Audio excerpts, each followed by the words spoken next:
Dans cette vidéo, nous allons voir comment développer avec la dernière identité remarquable, la seule qui est restée véritablement au programme. Avant d'aller voir ça, un petit rappel. Alors, c'est des choses qui dérangent et qui causent des erreurs chez pas mal d'élèves en troisième, donc ça me paraît vraiment important de repréciser la signification des notations.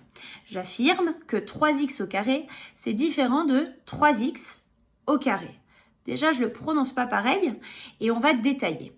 Le carré, par définition de la notation, il s'applique à ce qui est directement devant lui. Dans mon 3x carré, ce qui est directement devant le carré, c'est le x. Autrement dit, le carré n'est valable que pour le x.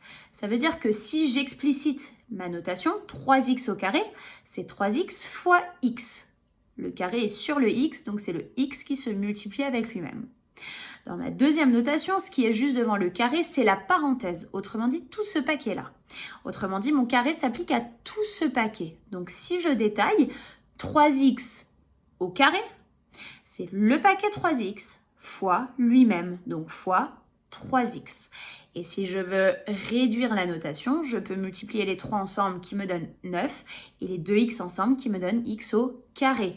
Attention à ne surtout pas mettre de parenthèse dans le résultat, puisque sinon, le carré sera pour tout le bloc 9x. Donc, il faudra recalculer de nouveau 9 au carré. C'est pas du tout le but, d'accord? J'ai les 2, 3 qui ont été multipliés, qui m'ont donné 9, ça s'est calculé. Et les 2x que je multiplie, que je note sous la forme x au carré. Donc, faites extrêmement attention avec les notations. Si vous ne les respectez pas, il y aura des incohérences dans votre calcul et évidemment, on peut vous le compter comme faux puisqu'il y a des erreurs de notation qui induisent des erreurs de logique. Je vous remets la troisième identité remarquable, a plus b facteur de a moins b qui est égal à a au carré moins b au carré. Alors, regardons sur deux exemples ce que ça nous donne. Premier exemple, je prends 2x plus 3, facteur de 2x moins 3. Première chose que j'observe, c'est que dans chaque parenthèse, ça commence par 2x. Comme dans l'identité remarquable, chaque parenthèse commence par le a. Donc 2x va jouer le rôle de a. Et chaque parenthèse se termine par 3, comme les parenthèses dans l'identité remarquable se terminent par B, donc 3 joue le rôle de B, et j'ai bien une parenthèse avec un plus, l'autre avec un moins, sinon on n'est pas dans le cas de la troisième identité remarquable. Ça va être égal donc à A au carré moins B au carré, et je remplace le A et le B par les valeurs que je viens de donner. Donc A qui va être remplacé par 2x et B qui est remplacé par 3. Ça me donne donc 2x au carré moins 3 au carré. Je réduis pour terminer. 2x au carré, ça me donne 4x carré. Et 3 au carré, bien évidemment, ça fait 9. Deuxième exemple, si vous avez compris, mettez pause, essayez de le faire par vous-même avant de regarder la réponse. Ce sera beaucoup plus pertinent que juste m'écouter faire. J'ai chaque parenthèse qui commence par 4, qui va donc jouer le rôle de A. Chaque parenthèse qui se termine par 5x qui va donc jouer le rôle de B. Et vous remarquez que ma première parenthèse a un moins et la deuxième a un plus, alors que dans l'identité remarquable, c'est l'inverse. On s'en fiche, on est en train de multiplier deux parenthèses. Qu'on multiplie la numéro 1 fois la numéro 2 ou la numéro 2 fois la numéro 1, ça change strictement rien. Donc, l'ordre de mes parenthèses n'a aucune importance. Je peux tout à fait inverser la parenthèse avec le plus et le moins de place. Donc ça ne change strictement rien.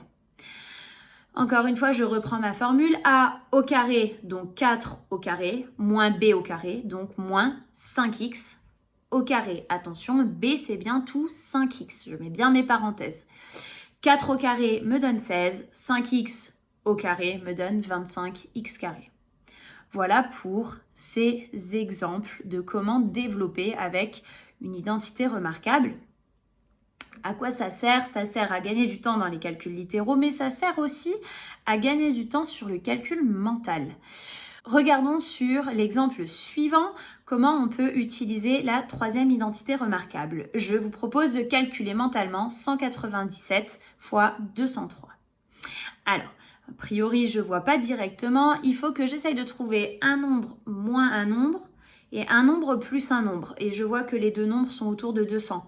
197, c'est 200 moins 3. Et 203, c'est 200 plus 3. Donc, je remplace mon calcul par ce que je viens de dire. Et j'observe que je suis exactement dans le cas de l'identité remarquable. J'ai mon 200 qui joue le rôle de A, le 3 qui joue le rôle de B. Donc ça va me donner A au carré moins B au carré, 200 au carré moins 3 au carré, 200 au carré 40 000, 3 au carré 9, et je termine 40 000 moins 9, 39 991. Et j'ai pu faire mon calcul mental sans aucun problème grâce à l'identité remarquable.